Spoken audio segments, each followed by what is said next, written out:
All right. Thank you, everyone, for jumping on. So this is your in-home clinic. Got different people that are on this.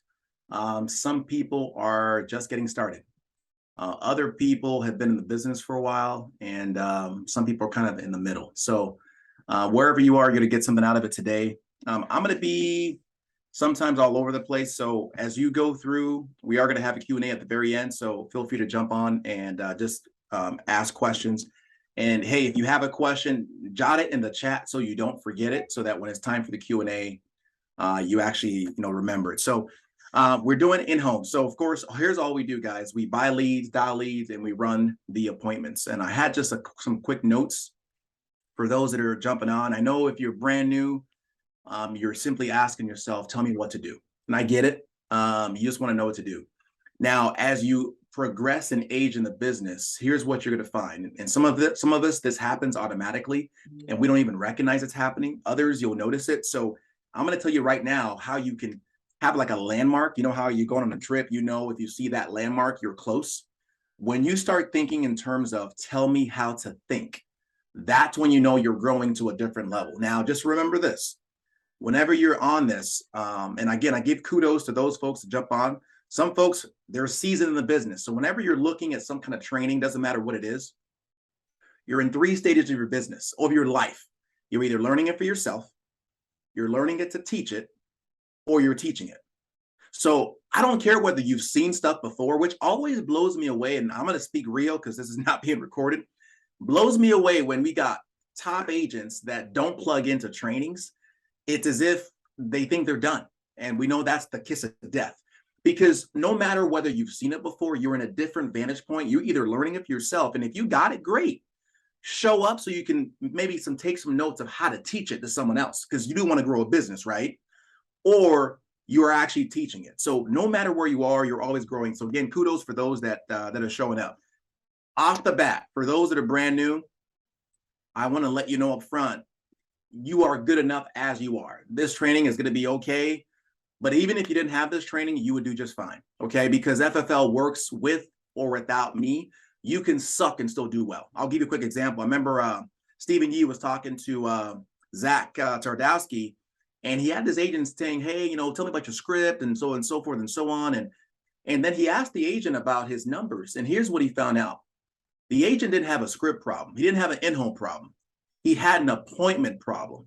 So we're going to go over some good stuff here today, but there is no in-home problem that more appointments will not solve, okay? So you're gonna get better as you do it. So as you're going through and hearing what we're gonna talk about today, don't do the drinking out of a fire hydrant thing. I wanna, get you a cup so you can, be more effective as you get it.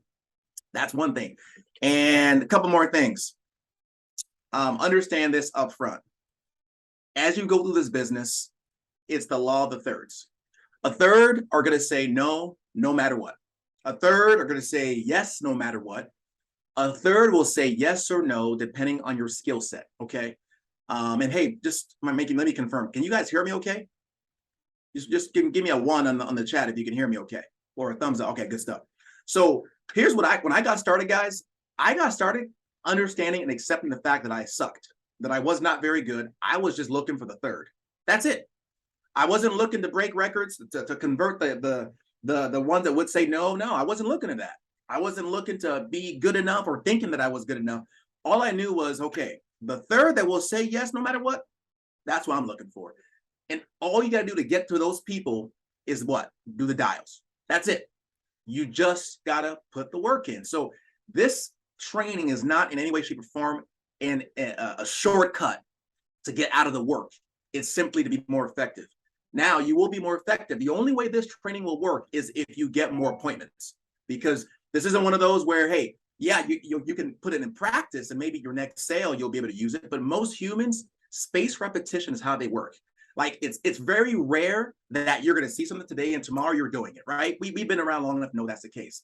I'm just saying, in order for this training to be effective for you, you will waste your time. I'm just being real with you guys. Wasting your time if you're going to get this training and you're not going to put more work into booking appointments to practice it, right? Why would I go to see a training and then not go to the basketball court to go and practice it? So I'm giving you some coaching points, because the worst thing I hate, I'm telling you, is you leave a training feeling all good. You're all, your heart's burning. You're like, yeah, I can do it. And then tomorrow you do nothing. I'm like, listen, I failed. Like, me as a trainer, I failed. I want to give you something that tomorrow you can take with you. Today you can take with you. So if there's anything, before I even move on, for this training to be activated, right? It's like Alka-Seltzer. You got to put it in water. It's only good if it's in water and then you drink it, right? You could just drink it, but it has to activate with something. You have to get the appointments to use it. You got to put the work in, okay? Last couple of things. Again, the best you can do is the best you can do. When I got started, I was very, very nervous. If you're nervous doing a training, I love what Sean Mike said. He said, not on training, but a presentation, an in-home, over the phone. He says you're being selfish. And I was like, what? Yeah, you're being selfish. Yes, because it's not about you. It's about the client. And you took an insurance license. You went through all the effort of training. You know enough to help them, right? You know more than they do. And all they know is what they see for you. So all you got to know is this: as new as you are, whatever stage you're in, you are good enough to go help a client. And all you're looking for is the folks that are looking for help. So just understand that. You don't need any more. You got to take away the junk that you already have. You've seen the boot camp. You got it all, is all I'm saying. This is simply going to allow you to get better. So if I do this right, you're not going to add to something that you already have. You're going to take away. Okay. I just want to be very clear. So how do you gauge whether or not this is working? You are taking away the fluff that used to basically hold you up, right? It isn't, oh, I'm going to add that. No. I'm going to replace that, or I'm going to take away this or that. That's how perfection, if you look at life, and I know I'm going a little philosophical because it's all about mindset. I'm going to go through what I do, but if you set the ground properly, like farming, if you set the ground properly, you'll have great crops. If you have an hour to chop a tree down, you can start chopping.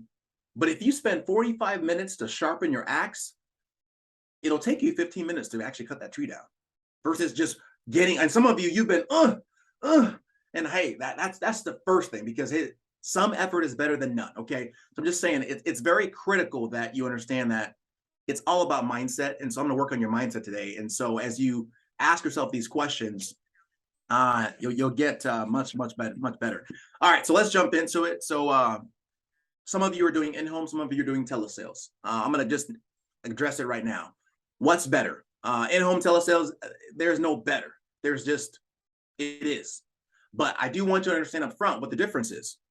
Telesales is like being a ninja, right? And boxing is like being in-home is like being a boxer. Anyone can box. It doesn't matter whether you're a scrawny grandma, they can train you how to box. But being a ninja, you go into the thing and someone says, hey, who do you want to be, a boxer or a ninja, in order to be able to learn how to fight? Well, you say, I want to be a ninja. Okay, we're going to learn to do a backflip, and then you're going to go flip around this person and go, hi-ya, crack him in the head. You're like, what the backflip? All I'm saying is it takes, just statistically, it takes more skill set. It takes more effort in order for you to convert a lead telesales than it is in person. The highest closing ratios are in person, Zoom, and then telesales. Not saying telesales is bad. It's not. It's just different. Understand that up front. And you'll see at the very end when I go through the objections. I used to get the objection in the home about, oh, I don't want to give my bank account. Like I used to, like in the home. And I got over it over time. When I transitioned to telesales, and I do hybrid now, by the way, I get the bank account information, no problem. You know how often I get the objection, I don't want to give my bank account in home anymore? Never. If you're telesales will make you into an assassin in home. Like it'll sharpen your skill set so much, it's crazy. But if you're a new agent, again, I always say, if you can, I say put the same work and go in home. Book those appointments, do your first 100 in the house, and then you can at that point have a choice. And after the first 100, you're now what we consider an expert. You've been through every situation. You've heard every objection. You've seen just about every kind of person. You know how they're responding. When they say this, you know what they're really thinking. And now when you're in telesales, now you can actually respond appropriately. So it gives you an extra edge, if you will. So I'm going to go through both. So if you're taking notes, I hope you've already taken some now, but I'm going to go ahead and I say this, you cannot, and I'm going to address the objections first. It's all about setting the table. That's the key. When I got started, I went through and I did over 400,000 without any structure initially, but I was very, very frustrated. I was all over the place. Structure will be the difference maker between whether or not you are able to scale your business. So here's what I mean by that. You're going to work hard anyway. We know that. What do you focus on? When you're doing this business, even in the in-home, some of you are saying, well, I want to get X sales. You can't really control the result, if you will. You can't really control who's going to say yes or no. The only thing that you want to be able to control is the process. When I go into a home, I don't care whether they say yes or no. I just want to go through the process.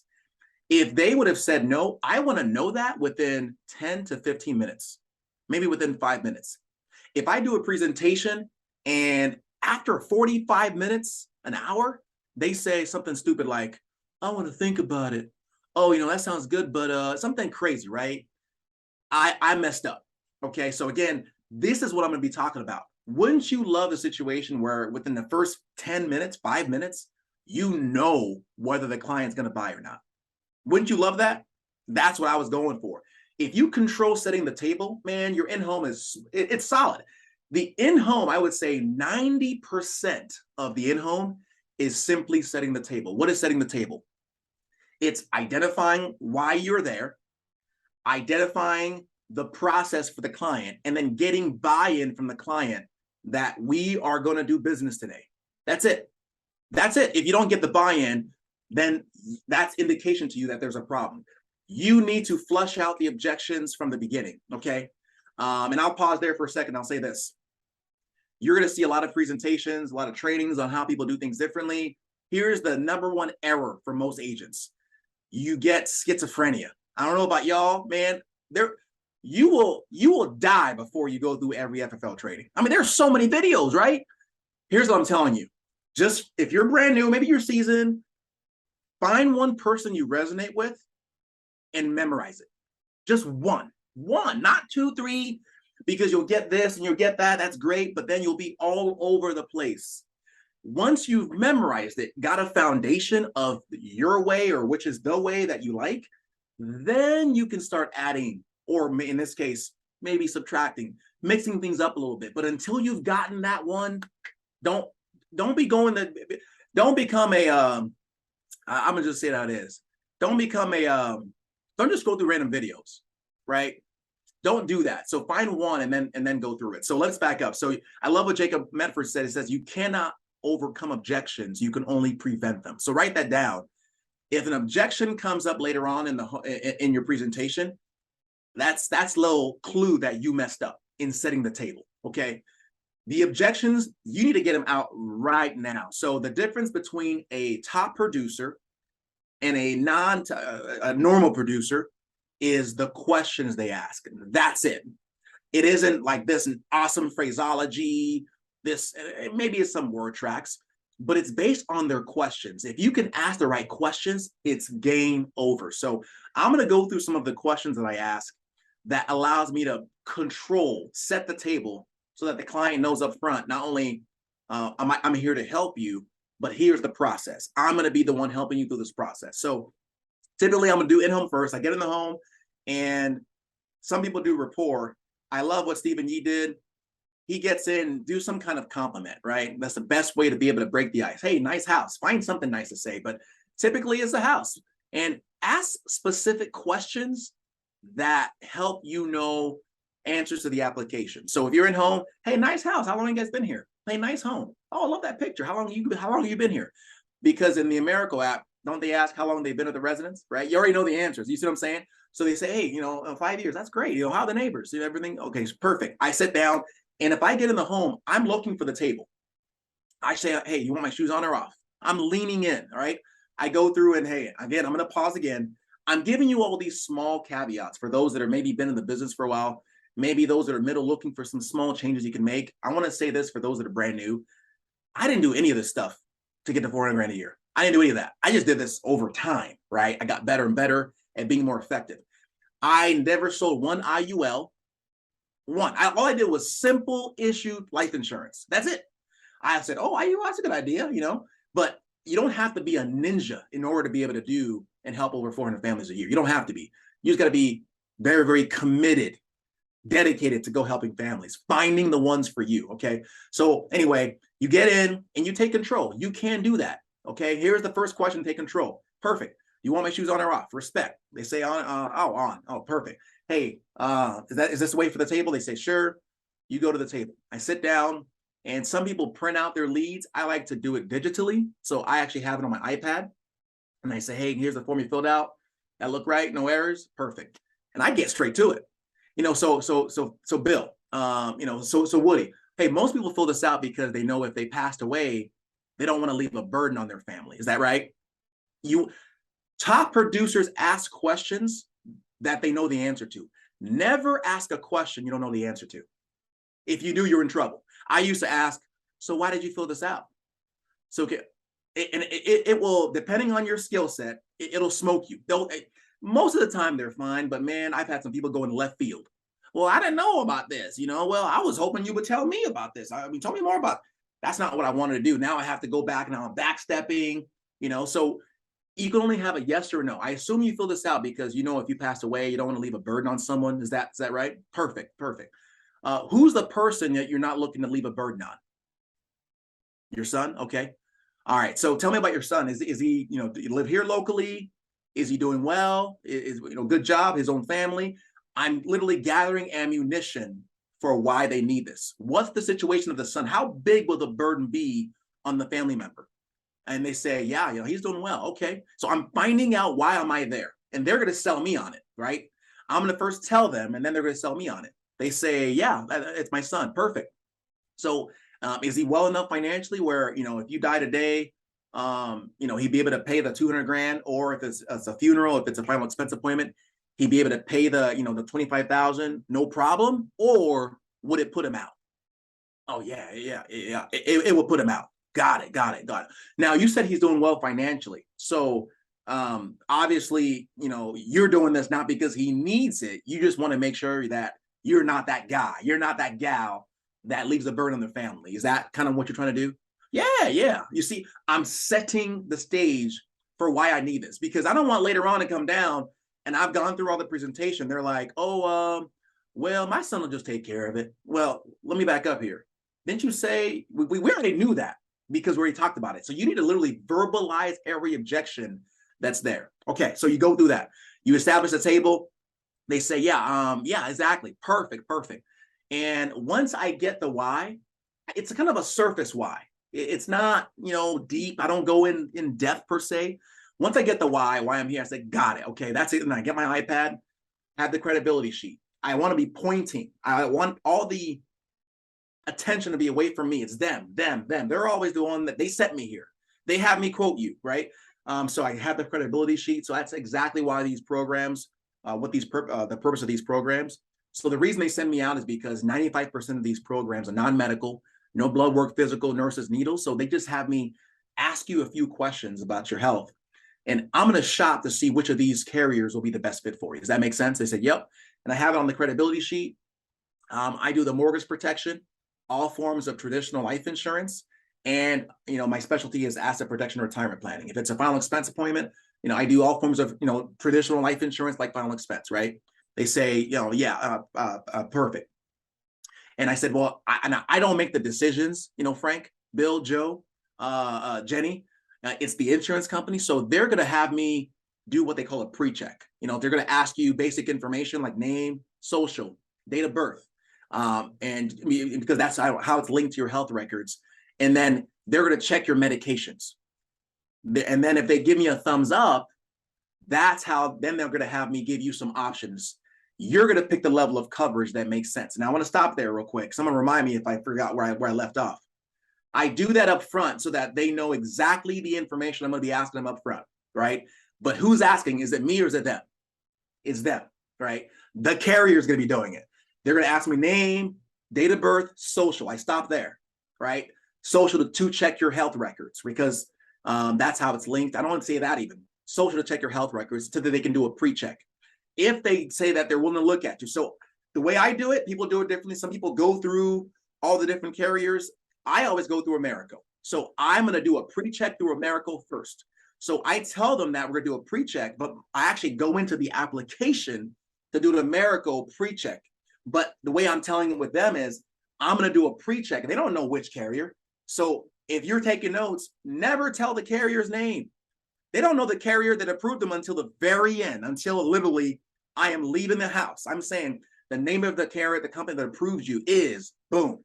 Because I've done it, again, from experience, where you go through and you say, you talk all up about America, talk all up about Aetna. And then Aetna says no, then what? Then you're screwed, right? So again, I go through and I say, hey, so they're going to do a pre-check. And then if they say that they're willing to look at you, and people are they're used to pre-approvals. So it makes sense, right? They go to the car dealership, they get pre-approved. It makes sense to them.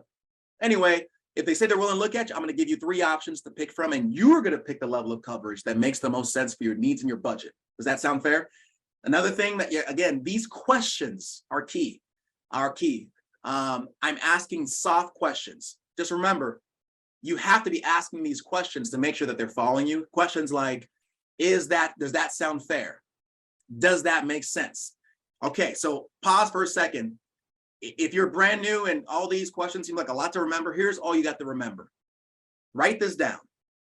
Whoever is asking the questions is always in charge of the conversation. I'm going to give you a visual to think about this. When you ask a question, you're in charge. It's like a sword fight, right?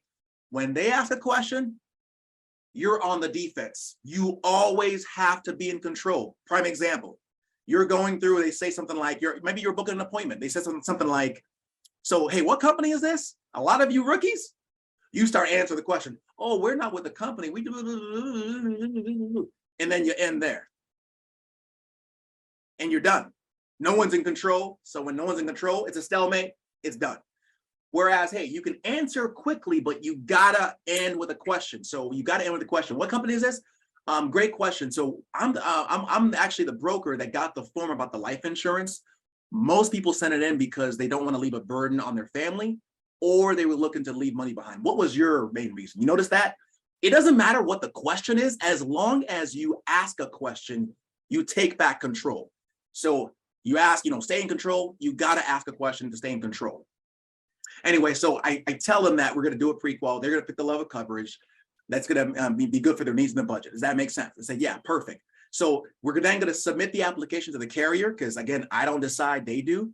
And at that point, they're going to ask you to submit the application for which bank account and routing number you're going to use to fund the policy. And here's where I know whether I got them or not. Because obviously, you can't use your neighbor's bank account to get, for your life insurance, right? Ha, ha, ha. I kind of chuckle. If they chuckle, they say, right, and they say, right, I know they're with me. If it's silence, I know there's a problem, right? So obviously you can't use your neighbor's bank account for your life insurance, right? And I'm silent. They say, right. I'm making sure they're following with me. And at that point, if you get approved, Frank, Woody, Bill, at that point, that's typically when you'll see that first premium come out, and that'll trigger 30 days for you to think about it, pray about it, just make sure it's right for you. And then I give them an example. Let's say you chose the smallest one for budget and then you want to bump it up, you can do that, no problem. Then let's say you chose the biggest one because your heart was bigger than your head, but then you call me up and say, hey, let's bump it down. We can do that too, no problem. Or you can say, let's stick with it. It doesn't really matter, but everyone wants to think about it, so you get that 30 days. And is 30 days about enough time, or do you think that you need more? No, 30 days is fine. Perfect. So I just want to be clear. And if I think that they didn't, they weren't following me, I ask more questions. I say something like, so if they were all with me, I just move on. If I need to verify, I say something like, lost my train of thought. I say something like, so Bill, I want to make sure you're clear. No matter how good a program I find for you today, even if you wanted to, you couldn't make your final decision. Okay, do you understand that? Because all we can do today is simply submit the application to see if you can get approved. Just looking to take the sales pressure off. You see what I'm saying?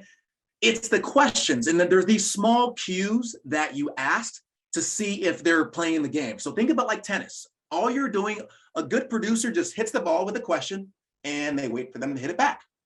Hit the ball with the question and wait for them to hit it back. If they don't hit it back, you got a problem. You can't play tennis by yourself, right? That's what I want you to think about. How good am I at asking questions and getting confirmation?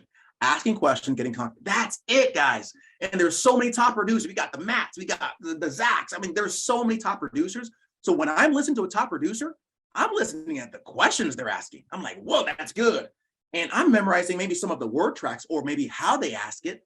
But man, I memorize it and I ask it the exact same way. Anyway, at the end, after that, they say, they're going to ask for which to check in your savings account.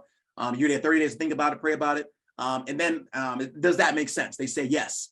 And then I used to just kind of move on. But now I say, because it's happened to me too many times, I'm literally purposely trying to flush out the objections. Guys, I don't know if you've been in an appointment. If you've been in an appointment long enough where you were busting it. I mean, you're thinking you're cool with the client. I mean, you're chumming really well. At the end, they're like, oh man, Mac, we like you, but yeah, we gotta go think about this. I'm like, what the? And I'm thinking, it happened to me multiple times. How much time did I just waste? I am literally you want the objections up front. So I ask now, so is any of the, so of course, just to confirm, so the name and the social to check your medications. And at the end, if we get to that point, the banking routing and account number, is any of that going to be a problem? I literally ask that. They say, no, perfect. And that's when they say things like, well, I don't know if I'm going to get my bank account. Oh, no, I understand. And again, if they say that, two things have either happened. I did not validate myself. So again, in home, it doesn't happen to me. But if you're telesales, I'm going to stop there. I'm going to go back to telesales, tell you what I do to avoid that. But if they say it at that point, that's when you either did not prevent the objection, okay? But they'll say things like, oh, I don't know if I feel comfortable giving my social. Well, got it. Okay, now that's just because you had a bad experience or, okay, and then you go into it. It's very, very rare they say that, at least in person. It's very, very rare.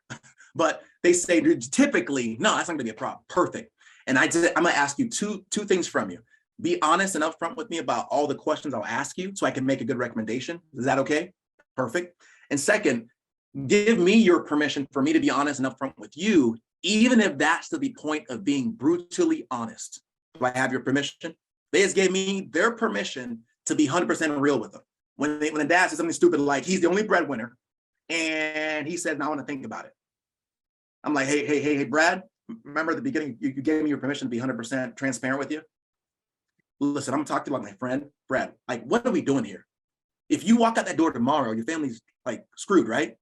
I mean, we're looking for, and so Brad, there are three reasons people say something like that. It's just be real with me, Brad. They don't understand it, so I confused you.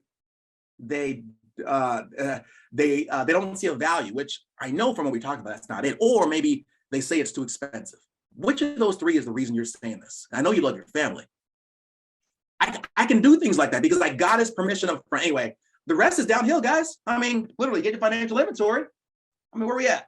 And you just ask the questions. Perfect. I'm going to go ahead and jump into it. And now it's smooth sailing. I'm not going to get questions like, well, why are you asking about my income? I'm not going to get any crazy questions. I literally just go through.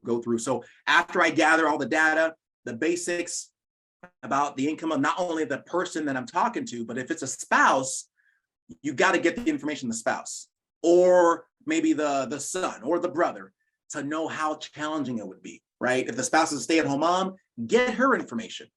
And then here's the cool thing. So you get the data, and then you look at it, and then you do a recap before you give any numbers. Some of us just go through the numbers. This is where I've learned that there's so many ways you can lose control.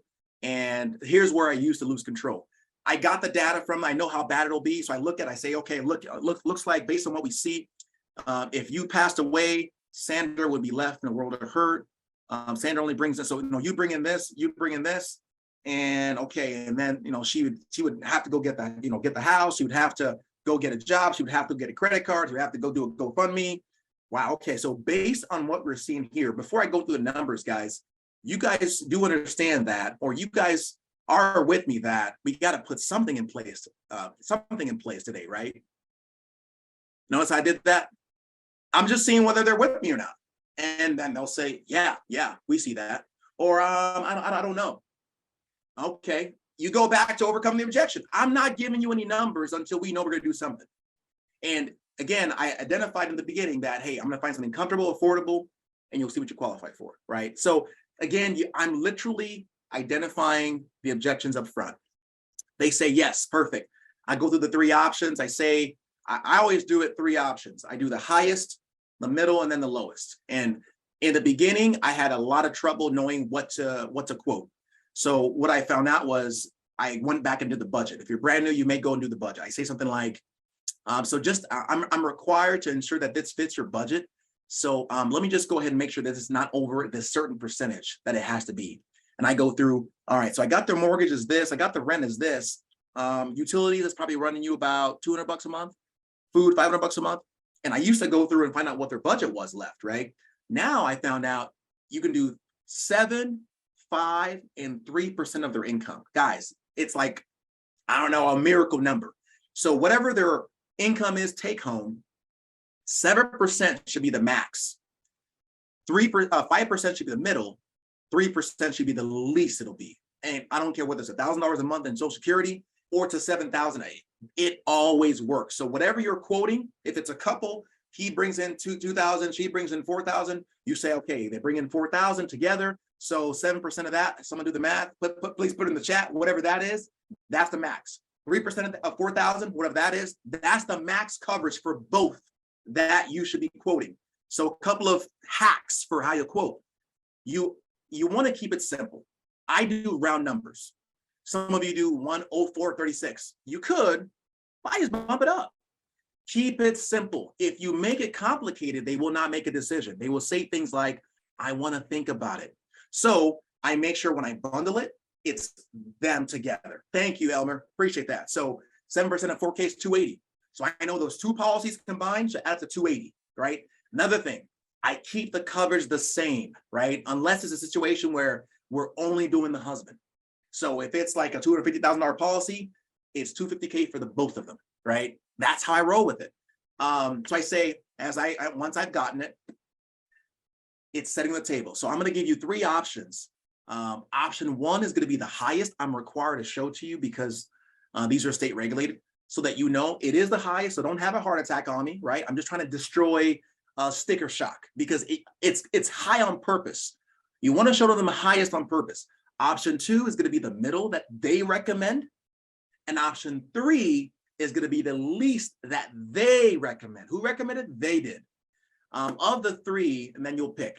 And I go through. And again, this is just extra. Again, this is me being more, doing small things to make sure that, I love what Matt Goodrich said last week. He said that you have to make sure that when you sell, some people just sell logically and they can do that. Some people sell with emotions and they can do that, but you need both. You got to sell with logic and emotion.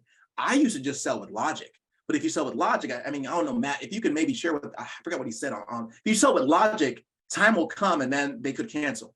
If you sell with emotion, time will come and then they could cancel. But if you do both, it's locked in. So when I first started, again, I didn't do any of this stuff. I just said, okay, option 1 is this, option 2 is this, option 3 is this.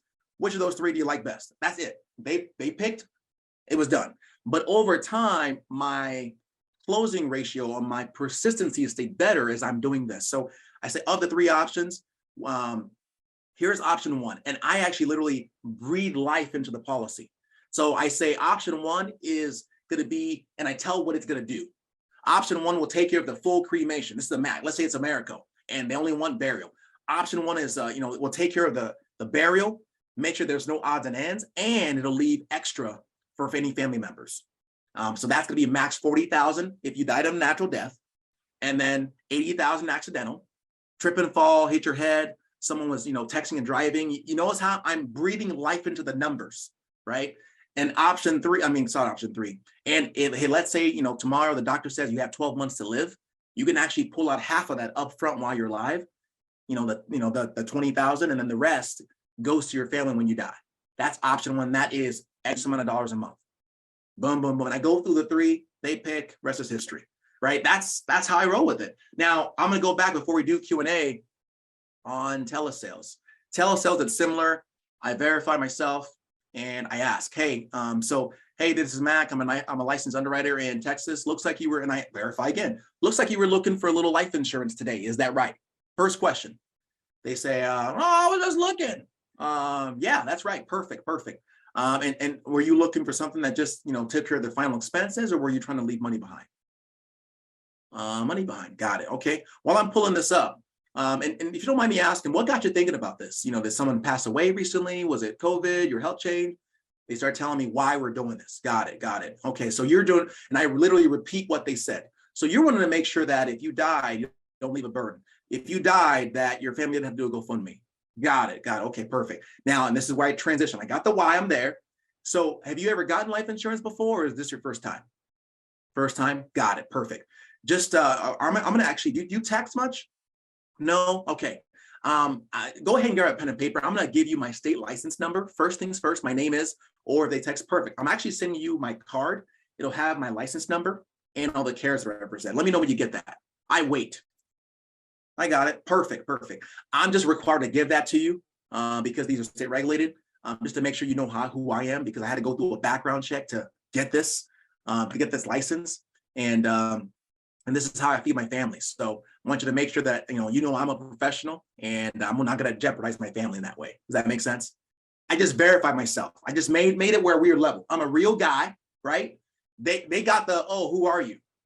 They got that. They got my license. I move forward. Okay. And then maybe they say, no, I've gotten life insurance before. Perfect. So you'll be familiar with the process. Whether they say, yes, they've done it before, or they haven't, I don't care. Let me just go ahead and go through the process of what you can expect, because some things have changed. So I'm what you call a broker, meaning I don't just represent one company. I have access to all of them. So I have access to all the best carriers in the state. So what I'm going to do is I'm just going to ask you questions about your health, income, that kind of stuff. Notice I said that health, income, that kind of stuff. And then I'm going to be able to shop for you. I'm kind of like the mall of insurance to see which of these will be the best fit and which one can you qualify for. Because you do realize you can't just buy these, right? You have to qualify.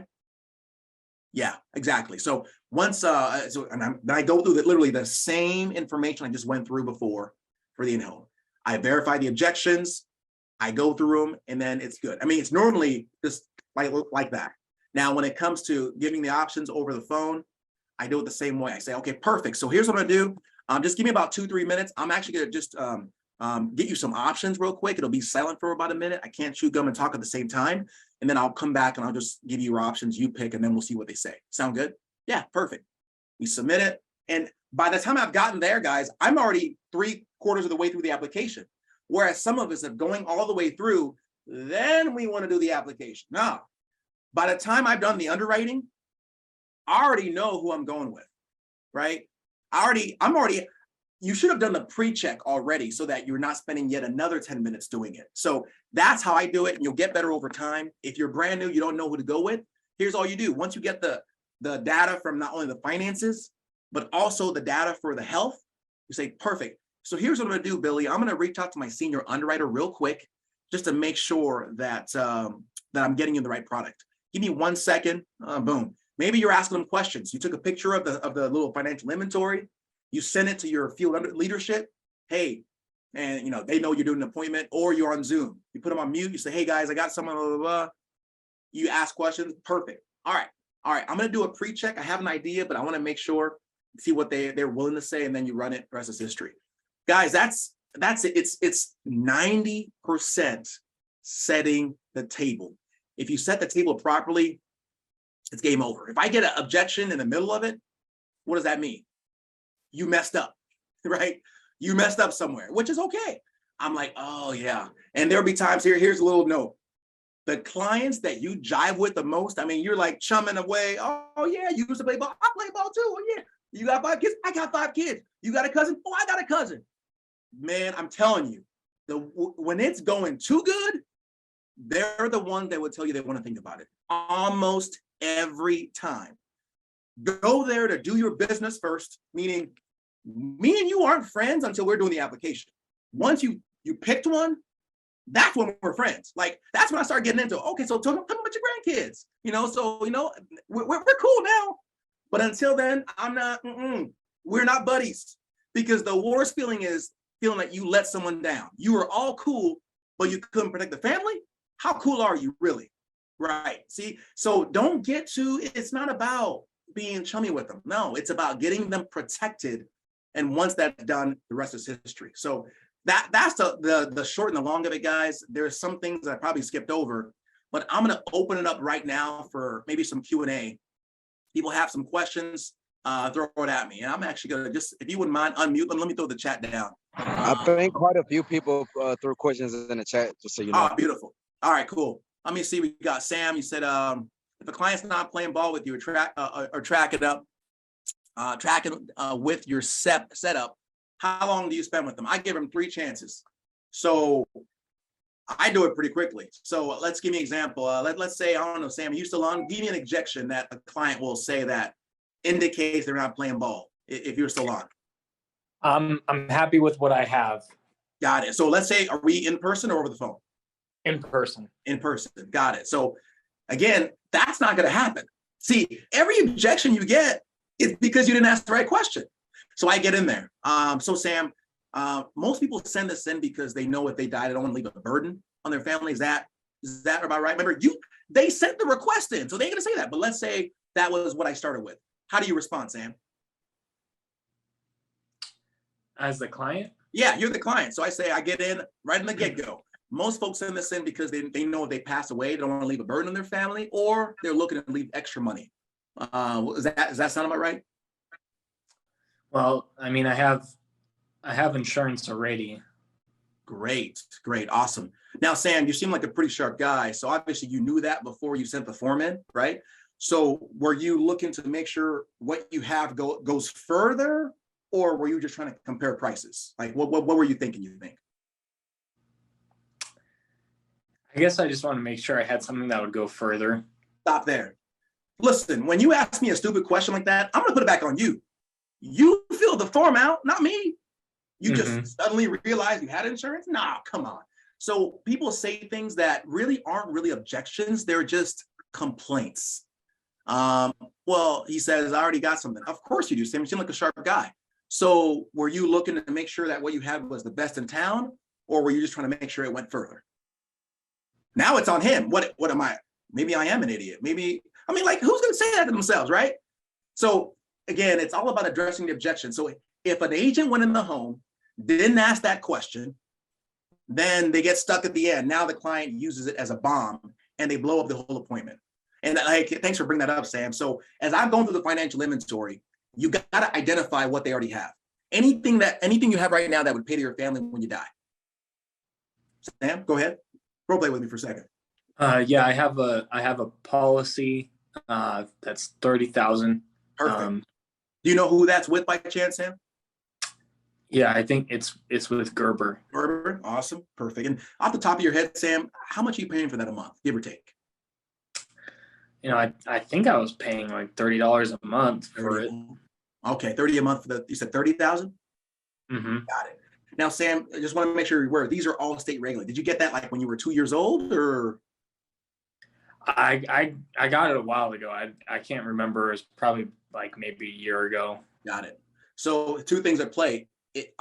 All I'm saying is whatever they have, you have to identify it and you have to destroy it right then and there. Listen, if a guy comes to you and you're already married, or you got a girlfriend and he's trying to hit on your girl, do you wait till later, next week, next year to go hit him up? Or do you knock him out? Right? Knock him out. Listen, whatever policy that they have, if you do not identify what the purpose of it is for and why we're still doing this right then and there, you are in trouble. You say, oh, great, you have their dental policy. Wonderful. You keep going, and you get to the end, you give them the price, and they're like, no, we're going to stick with what we got. I'm like, what? So he says, Sam, the way this works, these are all state regulated. So what that means is the prices are the prices. It's like gas. Shell sells it for $5.05, Exxon for maybe $5.03. Like the prices can't change. So that price for that money doesn't make any sense. So we're going to want to look at that for you. But let's say this was he was looking to maybe replace. Let's say he said that he was looking to just see something better. I am going to destroy that policy. Now, Sam, hey, I'm going to make sure that I'm putting you in the best position, Sam. It'll save me 10 minutes. Go ahead and grab that policy real quick, just so I can make sure that I'm going to put you in the best spot. I stopped the whole show. We are going to find that policy right now, like right now. And if you say you can't find it, dang, Sam, I did this once. I said, dang, Sam. So that kind of concerned me. So like, if you don't know where it is and you die today, how would your wife know? Sam, listen, I'm gonna do you a favor. We're gonna call the carrier and we're just gonna find out and get you a duplicate policy, because what we do today, hey, may be good, but I want to make sure she gets the money that you're working hard for. Is that cool? And literally, I get my phone out, I put it on speakerphone, I call Gerber, we talk to customer service. While it's on speaker, I'm asking the rest of the questions. Gerber comes on the line. I did this once. And they say, hey, I have a client here. He just doesn't know what he has, and he wants to request his policy. They verify the client. Man, he had nothing. Oh, you have I want the client to hear, oh, looks like he has an accidental policy only. Wow, did you? And I'm all shocked. Wow, did you hear that? Okay. All right, thank you, man. Hey, would you mind sending us a copy of that policy just so he can have that access? Yeah. Boom. And hey, worst case, I did a service for the family, right? Now that policy is destroyed, gone. You're not gonna come back and tell me I need that. No. So you need to identify, but it's like, let's say it was a good policy. Let's say he said, I have $100,000. My dad hooked me up. He was a Family First Life agent, before it was invented. And I have a 100 grand policy from Lafayette. Wow, that's incredible. That's awesome, man. You need to basically stroke that ego. And then you say, that's awesome. So was the reason that we were putting this in place to make sure that went as far as possible? Okay. So what's the purpose of this? Is it like more for legacy? Is it for final expense? You need to have them verbalize why do they have that policy? And then, and so we're doing this to get you more, see if we can get you qualified. If we did this, like, why would you want it? And they will sell you on why you need to sell them on the policy. You see what I'm saying? So that's so key. No, thanks for saying that. But if they're not playing ball, here's what happens. You either did not ask the right question or you didn't ask the right question. That's it. You didn't set the table right. But as you're setting the table, you're asking the questions to see why am I there, right? So once he says that, he says, yeah. And then you go through the rest of the questions, set the table, and you're good. You're good. So the rest is history, man. Yeah, good question. Someone else said, what if they don't laugh when you do because obviously you can't use your neighbor's bank account to pay for your life insurance, right? I just notate that in my mind that problem. We got a problem, folks. So then I follow up with that, right? They say, they eventually say, right, awkward silence, right? So I'm going to say, because obviously, and I say it in a joking way, because, I'm going to say something like, so obviously, Christina, that, you can't use your neighbor's bank account for your life insurance, right? Awkward. Yeah, you guys felt that? That was awkward, right? It's awkward. They will say, yeah, right. Okay, perfect. Yeah, so if you get approved, Christina, that's typically when you'll see that first premium come out. And they do that to make sure that if you didn't wake up tomorrow, they would pay. Does that make sense? But the cool thing, it'll trigger 30 days for you to that point, think about it, pray about it, make sure it's right for you. Does that make sense?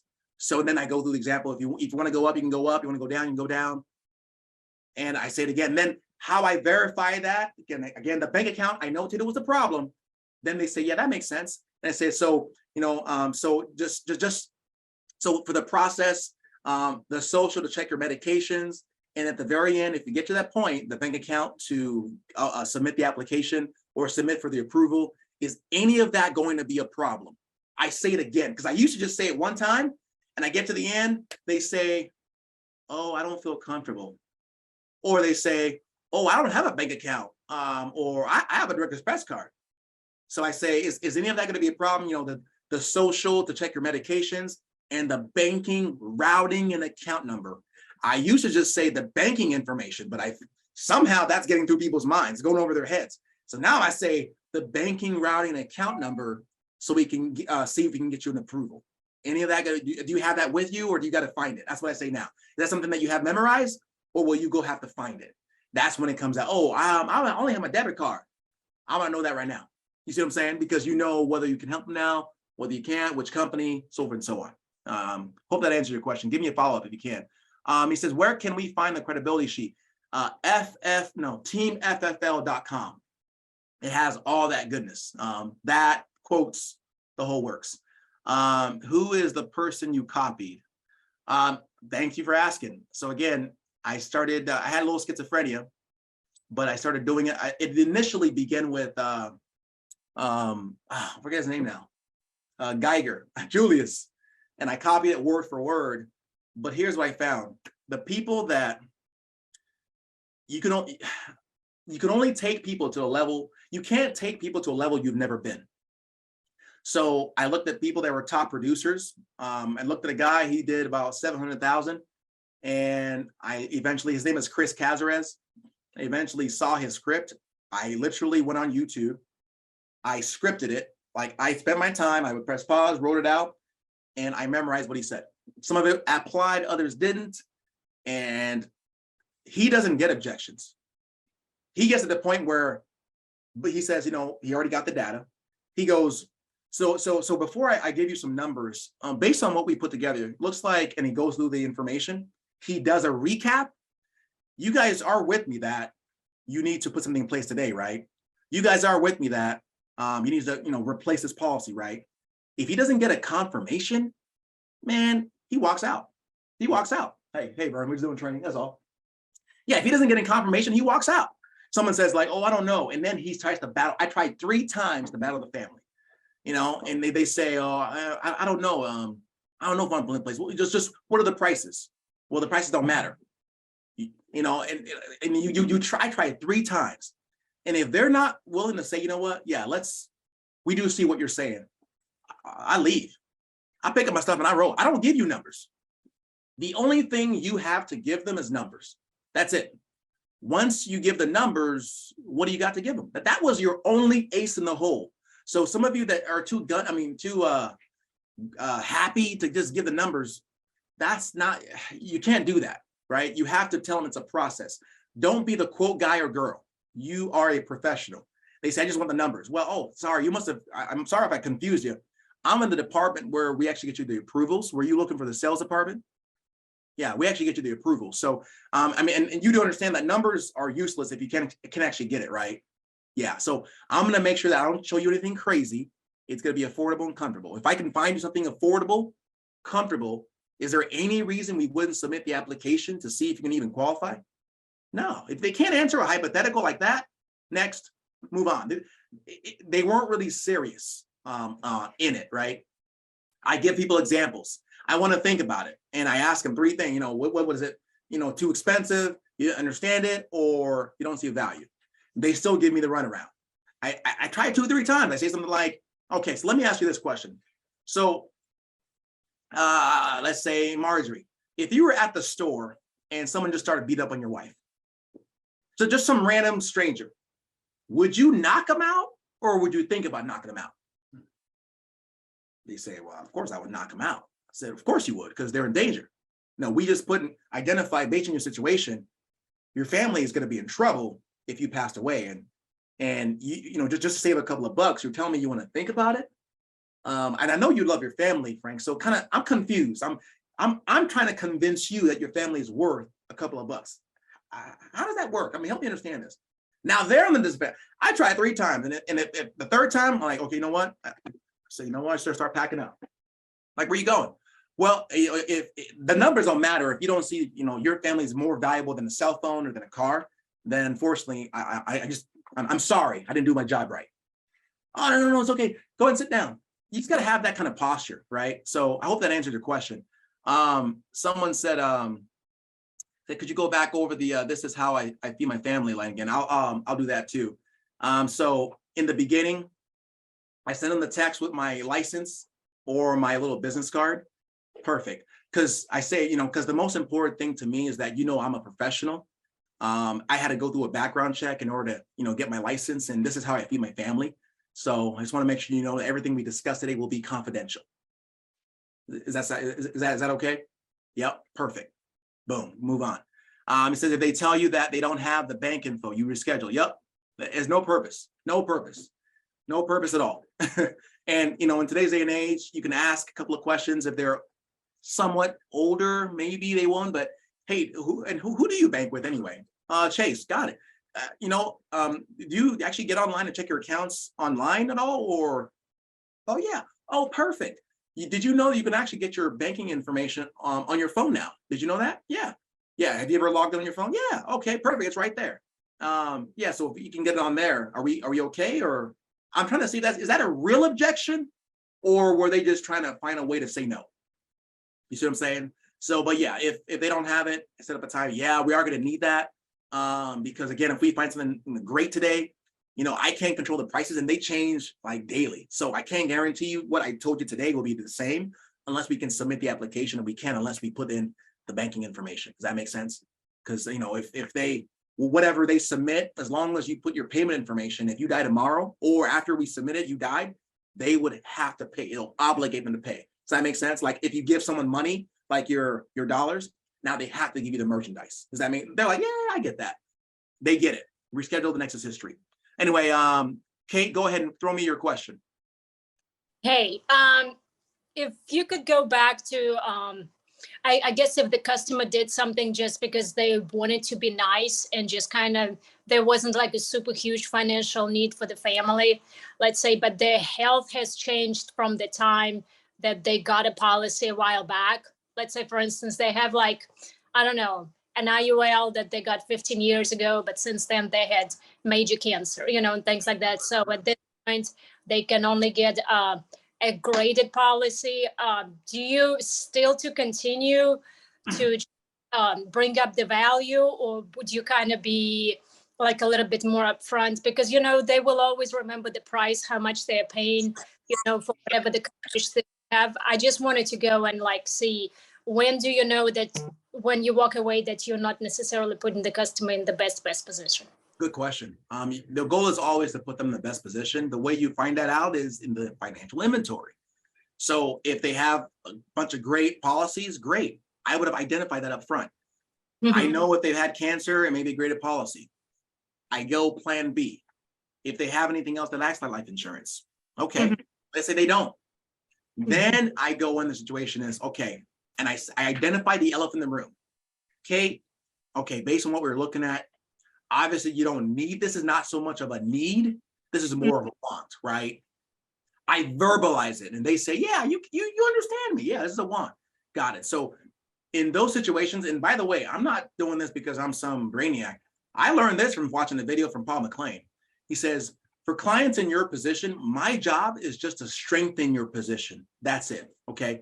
So I'm going to look for a program. Remember that. I'm just here to strengthen your position. So based on your situation, obviously you got that a long time ago. With your situation, it is, I have a program where you can't lose. It's a win-win no matter what. So the first couple of years, it serves like a glorified savings account, right? So what happens is if you were to pass away, your family would get everything you put into it plus 10% on top of it. And at the bank, they're not giving that to you, right? Right. So what I'm going to do is I'm going to get you a policy to make sure that dollar that you're spending goes as far as possible. Because if you save $10 in your bank, and I was able to get you 100 and maybe, I don't know, $10.10, would that make sense? Yeah. Show them a grading policy. That's it. Does that answer your question? Or yeah. I find a plan B. But I know the graded policy is still the best way. Life insurance, no matter your health, is still the best place for your money. The question is, what angle are you gonna pitch it? And typically, I've had people that have had, a lot of policies, but where are you to get 10% on your money right now? Mm-hmm. No, there's nowhere. And here's a chance, right? And it has a death benefit to it. Come on. So that's how I do it. Answer a follow-up question or ask a follow-up question if that didn't do it.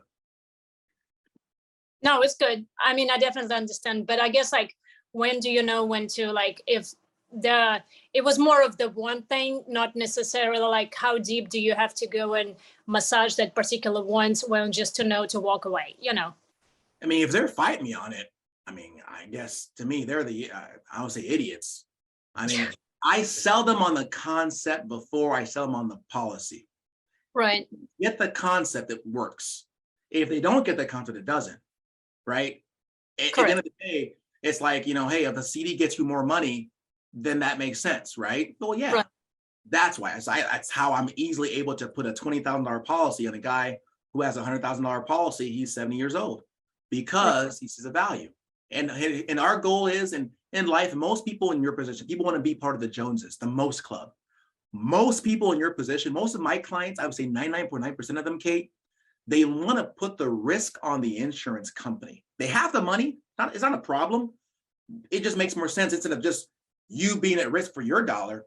They spend the dollar and put the risk on them. So if they die, they get their money and they get the insurance company's money. Does that make sense, Kate?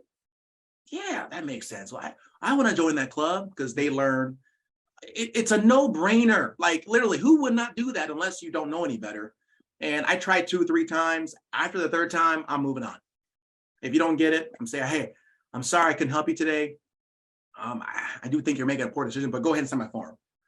Again, that's the challenge. If you don't have enough appointments, you will beg. You're at their knees. Oh, please, buy my policy, please. Ain't none of that. No, I'm moving on. And the way again, the scoreboard of success is not the sales you get. It's the process. Here's how you know you succeeded. Did you follow your process? If you followed your process, the numbers work to your advantage. Numbers are you sell half of what you sit on. So that means, hey, if I have 10 appointments, this person saying, move on. I just say, hey, all right. After the 3rd time, I say, hey, go on. That's okay. So it seems like I can't help you today, or seems this won't be a good fit for you. Go and sign my form so I can know I did my job. And they sign my decline form. It's a way I do it where there is closure, a break. I move on, next step. And it could be a timing thing. Dude, I'll tell you this, it's all about the angle. I went to a travel trip. I know we're close on time, guys, but I went on a travel trip to South Carolina and I booked this mortgage lead. I went there and the guy in the beginning, I was flushing it out. He goes, yeah, someone came here. No, I said, has this been on your mind for a while? Or he goes, yeah. So what's preventing you from pulling the trigger so far? He goes, yes, well, I just haven't found the right price, right policy. Someone came in here trying to sell me just $25,000 of coverage and I have to have a 2-year wait. I said, really? Okay, got it. Okay. And we went through, I set the table, went through the presentation, and he was eligible for an AIG policy. He was glad, took a picture with me and everything. We set it up because we set the table right. His expectations were set right. He was wanting to protect his sweetheart. It wasn't $25,000. It was equity conservation. I was baiting the hook to suit the fish. So again, I thank you, Kate, for bringing it up. When you're doing mortgage protection, speak in mortgage protection terms. Don't say life insurance anymore. It's mortgage protection, mortgage protection, mortgage protection. It's equity conservation. It's full payoff. The word life insurance is out of your mouth. When it's final expense, you're speaking the words of burial, death. So anyway, it's the same policy. It's just your angle is what I've discovered. So now that's a good question, Kate. There's one more here. Looks like, bear with me, dang it. Looks like, what if they want to choose a trust fund over a life insurance policy, but after they've already requested information about a whole life policy for their child? Clarify that a little bit for me. I think you're asking, they requested the information, but then later on they say, well, we're just going to do a trust fund. If you're on, Susan, if you can clarify that for me.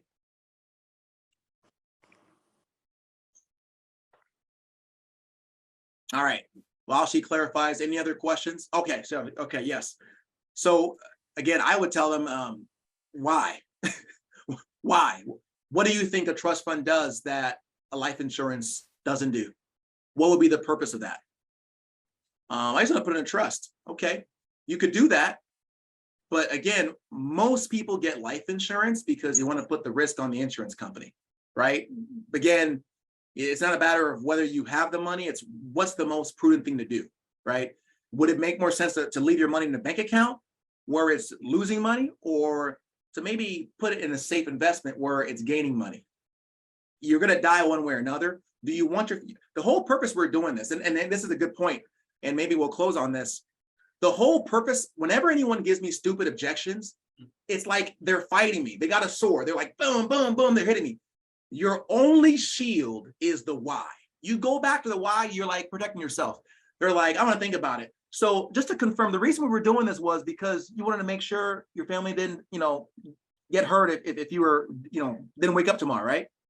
Right. So just that's the reason we're doing this, Bill. So my biggest concern is, if tomorrow you died, thinking about it is not pay death benefits, right? So when people usually say that, Bill, it's because of 3 reasons. 1, they think it's too expensive. 2, they don't understand it. Or 3, they don't see a value. Be real with me, Bill. What's the reason you're saying you want to think about it? Because I know you care about your family. The why was my shield. Always use the why, and that'll protect you every time. Bear with me here a second. So you can talk to me offline or get with your field support about the comparison between trust and getting life insurance. There's benefit in both. See, how do you do the wrap it up option over the phone? Because they can't sign the decline or approval sheet. Do you just say, thank you for your time, goodbye? No, I mean, truth be told, they normally don't go through with all of it. I know whether or not they're going to buy within the 15 minutes. So if they say, I don't feel comfortable giving, my information on the phone, got it. Well, no worries. I get it. We can do 1 of 2 things. That's why I send you my license information to make sure that, I'm who I'm supposed to be. But hey, let me just go 1 step further. And I said, let me just take you to the Department of Insurance website. I go to the state website and I have them punch in my data. And one time it took me 15 minutes for this client. He was an old insurance agent. We took 15 minutes, we verified it, and it ended up being like a $250 a month policy after we took 15 minutes to verify myself. So typically I don't get there if it's over the phone. If they're not willing to play ball and I was decent at asking questions up front, then we're good to go. Now, if you lose them at the end, it's because you outpriced yourself out of the policy. They were making $1,000 a month and you're showing them prices for $100, $200, and $300. No, you didn't follow the 7, 5, and 3%. So if they agreed to follow the process and at the end they fall off, something you did, something you messed up somewhere, because they obviously are telling you that they do want life insurance. I hope that makes sense. Good question. Any other questions? All right, guys, there's a lot to go through, but truth is you can be who you are. You can do it the simple way and you can still sell. Again, recapping, it's just a matter of running through appointments. That's all. There's nothing more appointments will not solve. So all you got to do is get more appointments and have confidence knowing that when you buy a batch of leads, there's someone in that batch that's there for you to serve. It isn't just, there's someone there. You just got to, get with them, get a connection. As long as you ask the questions, they know you're a professional, you can help them. So any more questions, guys? You guys know how to connect with me. Give it your field support. We're there to help you. If you thought this was good, of course, every week, you're always training. Remember, you're either learning it for yourself, you're learning to teach it or teaching it. Next week on Monday, we're gonna have an in-home clinic by one of the top producers. So make sure you get on. I think that's gonna be from 12 to 1. You'll get the flyer, but get on that to be the same place, learn little by little. Even I get on because there are things that I'm either over time I'm not doing, or I did it so often that I stopped doing it. So make sure you get on next week, Monday, for the in-home clinic. We have the Zoom dials every day. We're going. You'll hear people doing their thing on fflhomeoffice.com. So jump on, start sharpening your skills, and we'll see you guys on next week on the next Zoom. Take care, guys.